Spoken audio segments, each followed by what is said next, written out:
Je m'appelle Nora Bennett. J'ai 30 ans. Et il y a quelques semaines, j'ai entendu mon propre père dire que j'étais trop embarrassante pour être vue avec la nouvelle belle famille de mon frère. J'étais dans le couloir, tenant une tasse de café, quand sa voix a traversé l'air depuis le salon. La belle famille de ton frère est une élite. Tu vas nous humilier. Tu comprends, Nora? Ne gâche pas tout. Il a dit cela comme si j'étais un problème à gérer, pas sa fille. Mon frère venait de se fiancer à une riche héritière, le genre de femme que l'on voit dans les magazines d'hôtels de luxe, et soudain, ma vie de nerd des données à Austin était une menace pour leur nouvelle image brillante. Ils ne se souciaient pas du fait que je passe mes nuits à reconstruire des modèles de revenus hôteliers et à réparer des systèmes de réservation défaillants. Pour eux, j'étais juste la fille maladroite qui pose trop de questions au dîner et ne sait jamais quelle fourchette utiliser. Ainsi, alors qu'ils préparaient des valises pleines de tenues de créateurs pour une fête de fiançailles le soir du Nouvel An dans un complexe de luxe, on m'a dit de rester à la maison et de faire simple. Ils ne voulaient pas de moi à la fête. Ils ne me voulaient nulle part près des gens qu'ils appelaient l'élite, et ils ne voulaient surtout pas que quiconque sache que je faisais partie de la famille. Ce qu'ils ne savaient pas, c'est que cette même belle famille d'élite travaillait avec moi depuis des mois sous un nom différent, faisant confiance à mes chiffres pour sauver leur entreprise. Et le soir où ils ont essayé de me cacher, ses beaux-parents se sont retrouvés à fixer une photo encadrée, reconnaissant mon visage et criant mon nom devant tout le monde. Avez-vous déjà été traité comme l'embarras de la famille pour découvrir ensuite que c'est vous qui détenez tout le pouvoir? Restez avec moi, car la façon dont cette fête est passée de l'humiliation à la revanche est quelque chose que vous voudrez entendre jusqu'au bout. Je n'ai pas grandi en pensant que j'étais embarrassante. Enfant, je pensais simplement que j'étais différente. Alors que les autres enfants couraient dans le jardin lors de nos barbecues familiaux, j'étais celle qui restait assise à la table en plastique à compter combien de hot-dogs les gens prenaient et à me demander pourquoi l'oncle Mike partait toujours tôt. Je posais des questions qui mettaient les adultes mal à l'aise. Pourquoi investissez-vous dans cette entreprise si sa dette est si élevée? Pourquoi dites-vous que tout va bien financièrement si maman a 2 emplois? Les gens riaient, puis arrêtaient de m'inviter dans les conversations. Mes parents, Thomas et Karen Bennett, me prenaient à part après. Nora, peux-tu s'il te plaît être normal pour une fois? Souris. Parle de l'école. N'interroge pas les gens. Pendant ce temps, mon frère aîné Ethan était tout ce qu'il voulait. Il savait exactement quand rire, quand complimenter la montre de quelqu'un et quand poser des questions sur le golf. Lors du dîner de sa remise de diplôme au lycée, je me souviens m'être tenu trop près du serveur pour l'interroger sur les pourboires et les salaires, et avoir heurté un plateau de sauce marinara. Du rouge a éclaboussé toute la robe blanche d'une invitée. Toute la table s'est tue. Le visage de ma mère a pris la couleur de cette sauce. Thomas m'a saisi le bras si fort que ça m'a fait mal et a sifflé, c'est exactement ce que je veux dire. Ta place n'est pas dans ces milieux. Après cela, j'ai arrêté d'essayer de m'intégrer à leur genre de fête. Au lieu de cela, je me suis plongé dans les chiffres. Au lycée, j'ai appris seul à utiliser des feuilles de calcul pour m'amuser. À l'université, alors que d'autres publiaient des photos de soirées étudiantes, j'effectuais des tests AB sur la mise en page de sites web pour une petite maison d'hôtes qui n'avait pas les moyens de se payer une vraie agence. J'ai étudié l'analyse commerciale et l'informatique, découvrant que je pouvais prendre des données désordonnées et les transformer en réponses claires. Les hôtels et les maisons d'hôtes ont commencé à venir me voir avec le même problème, trop de chambres vides, pas assez de clients. Je restais assise dans ma petite chambre de dortoir, fixant des graphiques à 3 heures du matin, ajustant les prix et les stratégies publicitaires jusqu'à ce que les courbes remontent enfin. Pourtant, chez moi, dans la banlieue d'Austin, rien de tout cela n'avait d'importance.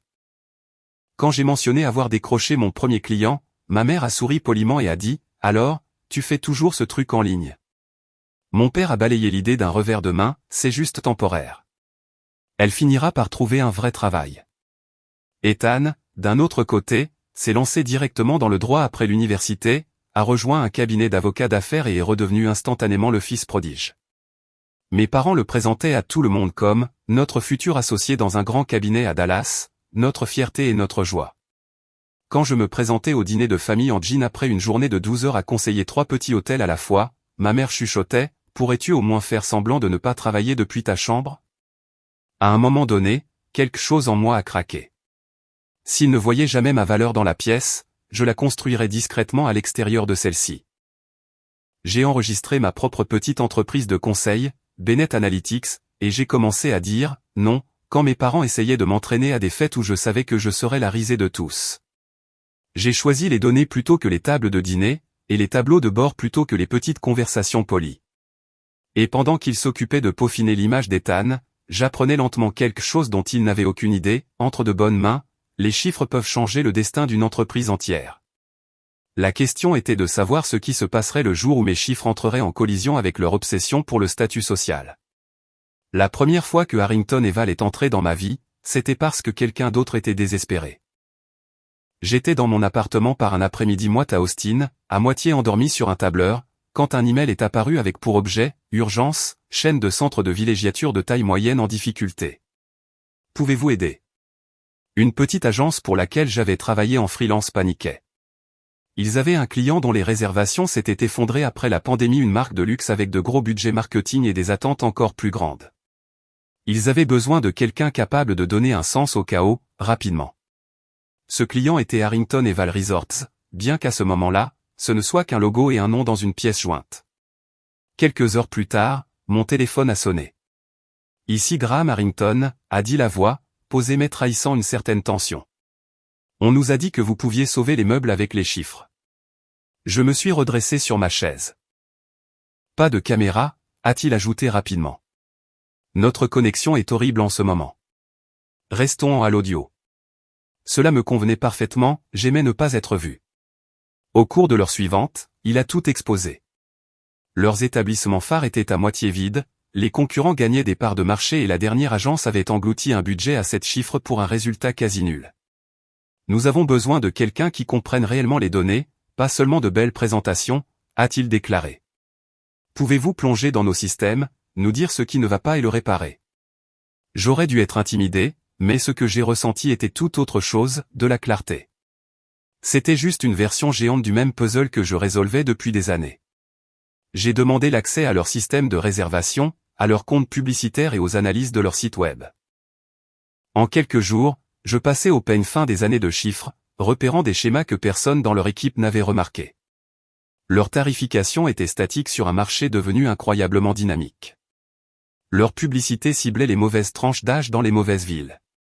Leur site web perdait des clients potentiels à l'étape du paiement parce que le formulaire mobile était un cauchemar. J'ai donc élaboré un plan.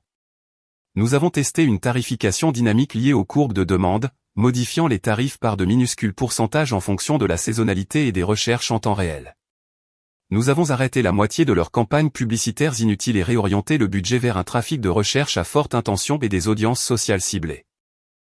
J'ai conçu des forfaits pour les travailleurs à distance, les familles en vacances de proximité et les personnes souhaitant des week-ends prolongés accessibles en voiture plutôt que des voyages internationaux.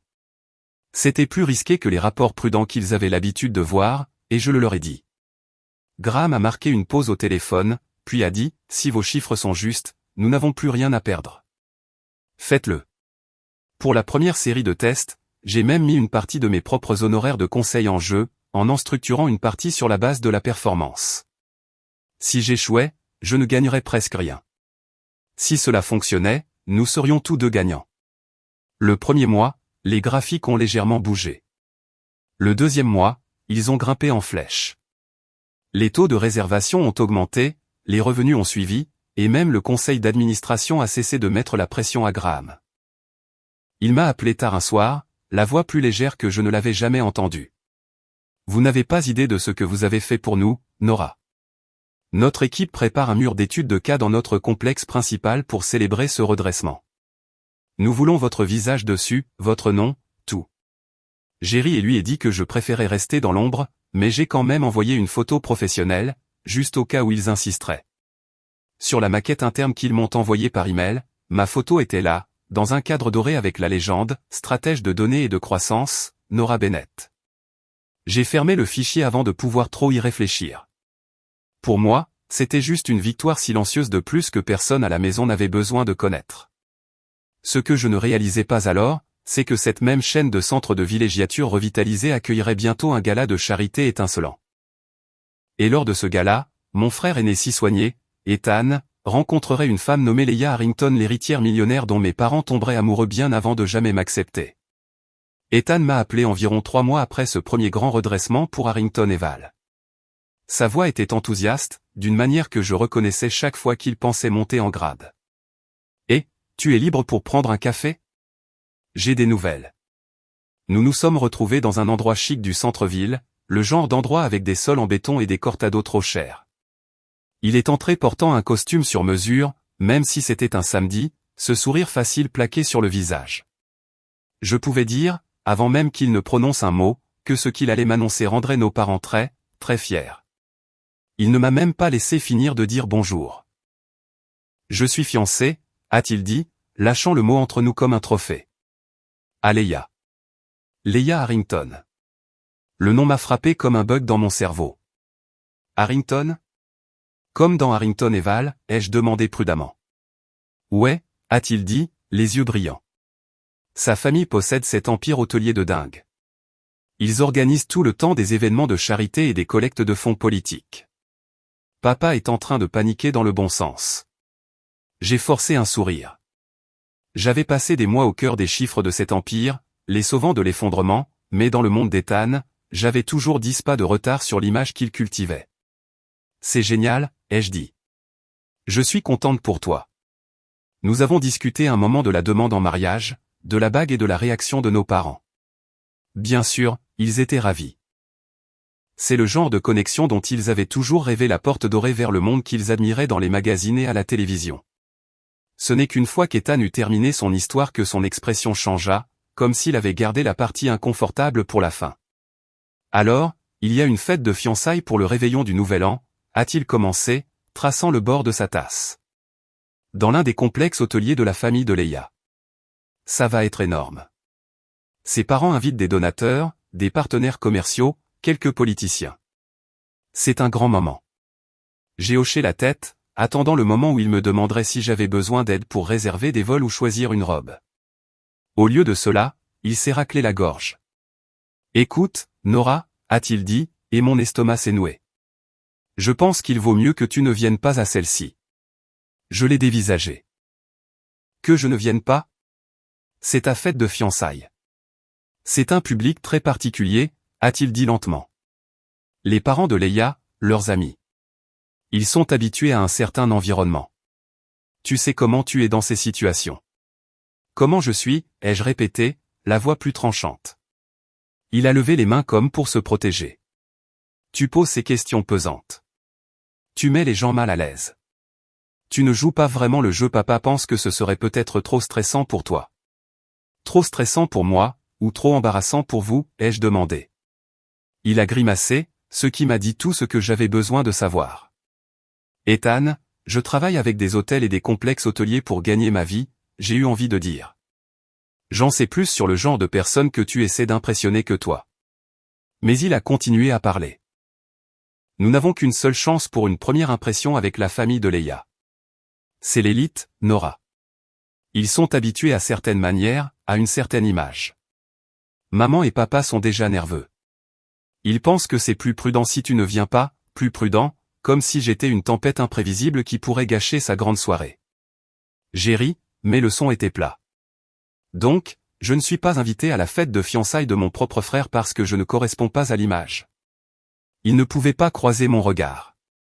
Ce n'est pas ça, a-t-il bredouillé. Nous ferons un petit dîner de famille plus tard. Juste nous. Tu sais que je t'aime, n'est-ce pas? Tu sais que c'est juste de la stratégie. Quand je suis rentré, mes parents étaient dans le salon, les voix basses et pressantes. Je me suis arrêté dans le couloir, sans être vu. La belle famille de ton frère est une élite, disait papa. Nous ne pouvons pas risquer que Nora divague sur l'argent ou critique le modèle d'entreprise de quelqu'un. Elle va nous humilier. Karen a soupiré. Elle ne le fait pas exprès, Tom, mais cela pourrait être la porte d'entrée d'Ethan vers quelque chose de mieux. Nous ne pouvons pas la laisser tout gâcher. Les mots ont frappé plus fort que n'importe quelle gifle. À l'étage, mon ordinateur était encore ouvert sur un tableau de bord de Harrington et Val, le même logo qui serait gravé sur les invitations à la célébration du Nouvel An d'Ethan. Ils étaient terrifiés à l'idée que je les embarrasse devant les personnes même dont j'avais aidé à reconstruire la fortune. J'ai fermé les yeux et pris une lente inspiration. Très bien, ai-je pensé. S'ils veulent me cacher, qu'ils le fassent. Ils n'ont aucune idée de la petitesse de leur version de cette histoire. Ils pensent que cette fête est une question d'apparence, ils ne réalisent pas que quelque part au milieu de tout ce champagne et de ces paillettes, mon nom est déjà accroché au mur de leurs beaux-parents, attendant de faire voler en éclats leur parfaite petite stratégie. La veille du Nouvel An est arrivée plus vite que je ne le souhaitais. La semaine entre Noël et le 31 ressemblait à un vide, comme si le monde retenait son souffle. Mes parents s'agitaient dans la maison, parlant de vol, de tenue et du cadeau qui conviendrait au Harrington. Ethan m'avait envoyé une photo de l'invitation une fois tout en papier doré et logo gaufré. « J'aimerais que tu puisses venir », avait-il écrit, comme si cette décision n'avait pas été prise très délibérément sans moi. Le matin de la fête, je les ai regardés partir pour l'aéroport dans leurs plus beaux vêtements. Ma mère dans une nouvelle robe qu'elle ne pouvait absolument pas s'offrir sans utiliser sa carte de crédit. Mon père ajustant une cravate qu'il avait achetée en solde mais qu'il prétendait être de créateur. Ils ont salué de la main, et j'ai répondu de la porte la belle fille à qui on avait dit de rester à la maison pour son propre bien. Quand l'Uber est parti, la maison est devenue silencieuse d'une manière qui ressemblait à un poids pesant sur ma poitrine. Cette nuit-là, Austin scintillait de feux d'artifice et de fêtes sur les toits, mais je suis resté dans mon appartement avec des plats à emporter et mon ordinateur portable ouvert sur la table basse. J'ai essayé de mettre un film, mais mon téléphone n'arrêtait pas de s'allumer. Des photos de ma mère montrant le hall du complexe hôtelier croulant sous les lustres. Des vidéos d'Ethan avec des pyramides de champagne et un groupe de musique en direct. Leia descendant un grand escalier dans une robe argentée, comme si elle sortait d'un magazine. Dans un clip, je pouvais entendre mon père en arrière-plan dire à quelqu'un, « C'est mon fils là-haut. Il se marie dans la famille Harrington. » J'ai fixé l'écran jusqu'à ce que les images deviennent floues. Ils étaient à l'intérieur du monde qu'ils avaient toujours vénéré, et ils avaient fait tout leur possible pour s'assurer que je n'en sois nulle part proche. Alors, j'ai fermé les photos et ouvert une autre fenêtre, le tableau de bord analytique des performances de fin d'année de Harrington Eval. Les chiffres de réservation en temps réel défilaient sur l'écran des rangées de données reflétant les réservations affluant vers la même marque que mon frère célébrait pendant qu'il souriait pour les photos. J'ai regardé les taux d'occupation grimper et les barres de revenus se remplir. Les courbes que j'avais aidé à redresser, se transformant en primes et en fêtes de fin d'année pour des gens qui ne connaîtraient jamais mon nom. Une notification de mail est apparue dans le coin de mon écran. Objet, mise à jour de fin d'année et demande spéciale. C'était de Graham Harrington. Je l'ai ouvert, m'attendant à moitié à un bref merci et un tableur. Au lieu de cela, il avait écrit un paragraphe entier sur la façon dont l'année écoulée avait été transformatrice, comment le conseil d'administration était passé de la panique à un optimisme prudent, puis à un enthousiasme manifeste. Tu n'as pas seulement ajusté quelques publicités, Nora, écrivait-il. Tu as changé la façon dont nous comprenons notre entreprise. Nous voulons honorer cela convenablement. Il y avait une pièce jointe au bas de l'email intitulée concept-bawol-innovation.jpg. Quand je l'ai ouverte, j'ai eu le souffle coupé. C'était une maquette de l'entrée de l'un de leurs établissements phares, un long mur bordé d'études de cases encadrées. Chaque cadre comportait une photo, un titre et une courte description du projet. Près du centre du mur se trouvait mon propre portrait, plus net et plus confiant que je ne me sentais dans la vraie vie, sous une plaque indiquant « Stratège de données et de croissance, Nora Bennett ». La description en dessous résumait le redressement que j'avais dirigé, refonte de la tarification dynamique, campagne basée sur la demande, reprise après le ralentissement post-pandémique. Les clients passeraient devant ce mur en se rendant aux conférences et aux galas, faisant s'entrechoquer les verres sous les lustres pendant que mon visage les observerait depuis le milieu. Nous prévoyons de dévoiler cela lors d'un événement majeur pour les partenaires et les familles la saison prochaine, poursuivait Graham. Nous aimerions enfin vous rencontrer en personne, vous présenter à certaines des personnes dont vous avez aidé à sauver les emplois. Mes doigts survolaient le clavier. Sur mon téléphone, une autre photo est arrivée de ma mère, Ethan et Leia blottis l'un contre l'autre sous une pluie de confettis, mes parents flous en arrière-plan, les yeux brillants.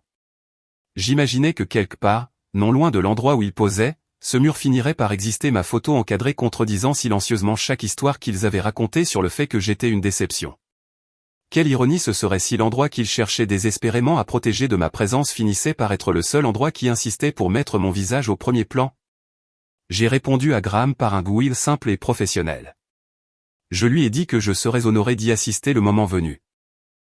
Ensuite, j'ai posé mon téléphone face contre terre, je me suis adossé à mon canapé et j'ai écouté l'écho lointain des feux d'artifice à l'extérieur. Ils pensaient m'avoir effacé de cette nuit, qu'ils avaient enfin trouvé un monde assez haut pour que je ne puisse pas l'atteindre. Mais la vérité était là, sur l'écran de mon ordinateur portable dans un cadre doré, mon nom cousu dans les fondations de leur nouvelle vie étincelante. Ils n'avaient pas encore réalisé que la personne qu'ils étaient si déterminés à cacher était déjà tissée dans chaque recoin de leur précieux cercle d'élite, attendant le moment où l'image sur ce mur ferait voler leur image parfaite en éclats. Les mois qui ont suivi cette veille de Nouvel An ont donné l'impression que quelqu'un avait discrètement augmenté la luminosité de ma vie pendant que ma famille continuait à agir comme si j'étais toujours assise dans l'obscurité. Harrington et Val a signé un contrat à long terme, puis un autre, m'entraînant dans des réunions sur l'expansion, de nouvelles propriétés et même des acquisitions.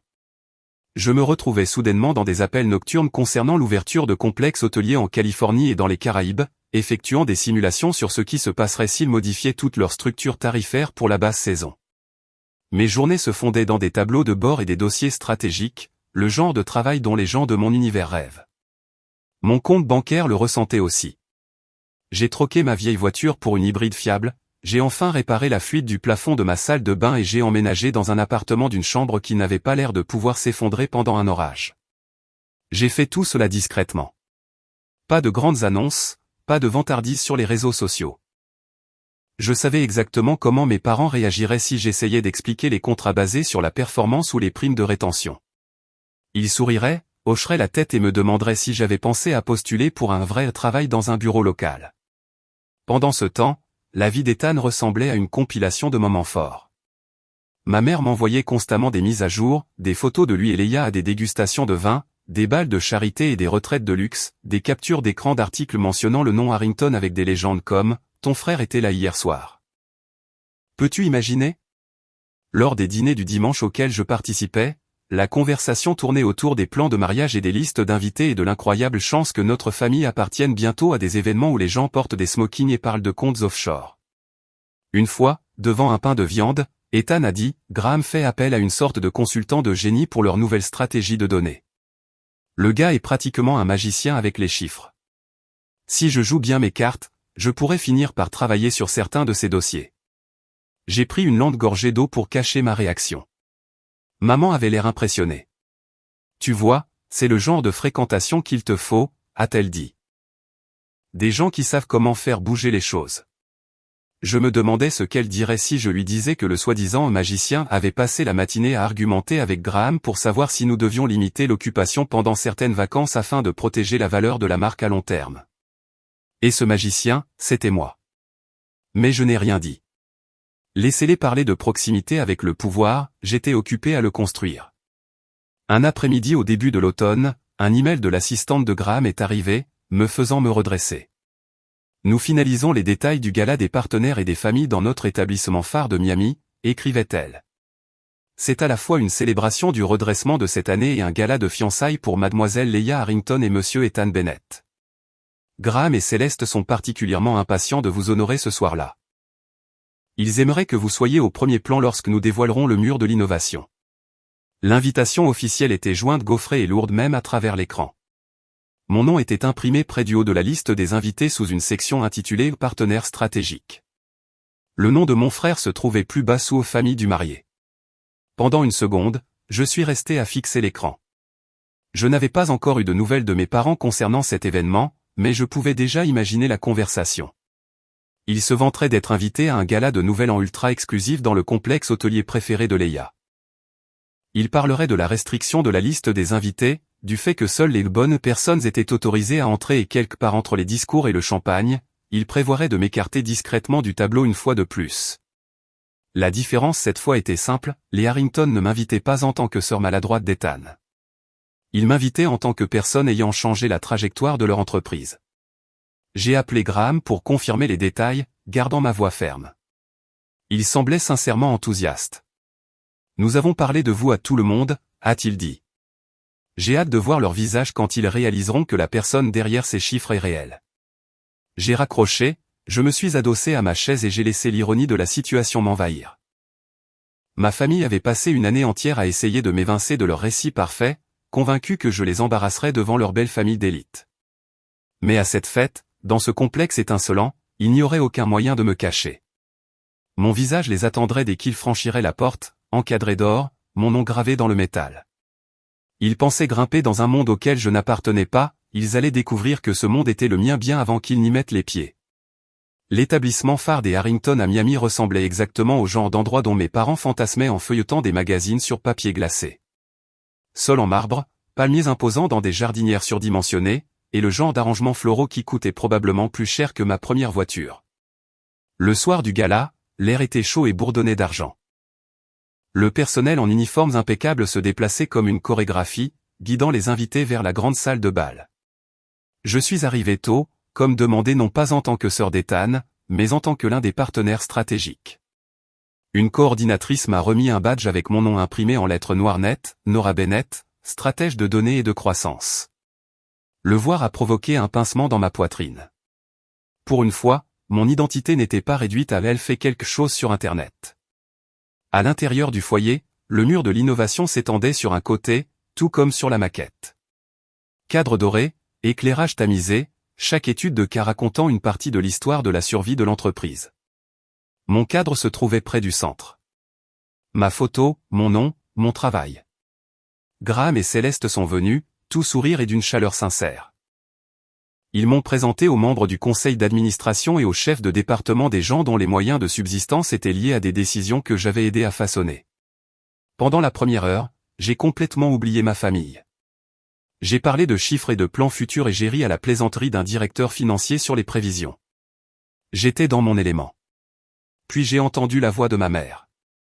Elle flottait depuis le hall, haute et nerveuse. Oh, cet endroit est incroyable. Ethan, regarde ce lustre. Je me suis tourné juste assez pour les voir entrer. Mon père dans un costume qui semblait soudainement moins cher sous les lustres. Ma mère serrant un sac à main comme s'il risquait de s'enfuir. Ethan et Leia marchant devant comme s'ils étaient chez eux. Mon instinct était de me reculer, de me placer derrière quelqu'un de plus grand. Mais le personnel avait déjà été formé pour savoir qui j'étais. L'un d'eux s'est avancé, me souriant. Mademoiselle Bennett, pouvons-nous vous placer près du mur ? Monsieur Harrington vous veut à proximité pour l'annonce. Alors, au lieu de me cacher, je me suis retrouvé debout à quelques centimètres de ma propre photo encadrée pendant que ma famille traversait le foyer. Ils ne m'ont pas vu au début. Leurs yeux étaient fixés sur le décor, les gens et la promesse de ce que cette nuit signifiait pour eux. Céleste a doucement tapoté son verre de champagne, demandant un peu d'attention. Les invités se sont tournés vers elle, les conversations s'apaisant. Merci à tous d'être ici, commença-t-elle, la voix claire. Ce soir est placé sous le signe de la famille et du partenariat des gens qui ont soutenu cette entreprise quand la situation semblait impossible. Elle désigna le mur du geste. Au cours de l'année écoulée, nous avons construit ceci pour nous rappeler que les chiffres ne sont pas que des graphiques. Ce sont des gens. Des gens qui ont tout changé quand nous en avions le plus besoin. Elle s'approcha de mon cadre en souriant. L'une de ces personnes est quelqu'un qui nous est très cher maintenant. Elle pointa directement ma photo du doigt. Voici Nora Bennett. Le sol a semblé tanguer pendant une seconde. Mes parents se sont figés au milieu d'une phrase. La tête d'Ethan s'est tournée brusquement au son de mon nom. Céleste lut la plaque à haute voix, stratège de données et de croissance, l'esprit derrière le redressement qui a maintenu ses complexes en vie quand les voyages étaient au plus bas. Vous n'avez pas idée du nombre de fois où nous avons prononcé son nom cette année. Elle se tourna, suivant la ligne du cadre jusqu'à l'endroit où je me tenais. Puis ses yeux se sont agrandis comme si elle venait de résoudre un puzzle dont elle n'avait pas réalisé l'existence. Nora, dit-elle, puis plus fort, pleine de ravissement, Nora Bennett, vous êtes là. Vous êtes la sœur d'Ethan. Les têtes ont pivoté. Des dizaines de personnes se sont tournées pour me regarder, puis regarder Ethan, puis mes parents. Le silence qui a suivi en disait plus que n'importe quel discours. Graham s'est avancé aux côtés de Céleste, son regard se posant sur ma famille avec une politesse professionnelle qui venait de devenir tranchante. Vous ne nous avez jamais dit que votre fille était notre Nora, a-t-il dit à mes parents. Thomas a ouvert la bouche, puis l'a refermée. Il avait l'air de vouloir se fondre dans le marbre. Ma mère a bafouillé, nous. Nous n'avions pas réalisé que vous la connaissiez ainsi. Elle fait une sorte de travail sur ordinateur. Nous ne pensions pas que c'était, vous savez, important pour ce soir. Quelques invités à proximité ont échangé des regards. La mâchoire de Graham s'est contractée juste assez pour que je le remarque. Important, a-t-il répété. Sans elle, cette fête n'aurait pas lieu. Ce bâtiment ne serait pas aussi rempli. La moitié des personnes dans cette salle seraient en train de mettre à jour leur CV. Céleste a ri légèrement, essayant d'atténuer la tension, mais ses paroles pesaient lourd. Nous nous vantons d'elle depuis des mois, a-t-elle dit. Je ne peux pas imaginer cacher quelqu'un comme Nora. Le visage d'Ethan est devenu pâle. Il me regardait comme si je l'avais trahi par ma simple existence. Nora, a-t-il dit à voix basse quand il m'a enfin rejointe. Tu ne m'as pas dit que tu travaillais avec eux. J'ai soutenu son regard. Tu ne me l'as pas demandé, ai-je répondu. Plus tard, à l'écart de la foule, mes parents m'ont coincé dans un couloir calme. La voix de ma mère tremblait. Tu nous as fait passer pour des imbéciles, a-t-elle chuchoté. Nous n'avions aucune idée. Je l'ai coupé doucement. Aucune idée que je comptais pour eux. Que mon travail comptait? Ou que votre fille embarrassante était devenue la personne qui soutenait l'empire de votre précieuse belle famille. Mon père a essayé de retrouver son autorité. Tu aurais pu nous prévenir, Nora. Nous nous serions préparés différemment. J'ai failli rire. Préparés comment? En m'invitant cette fois-ci?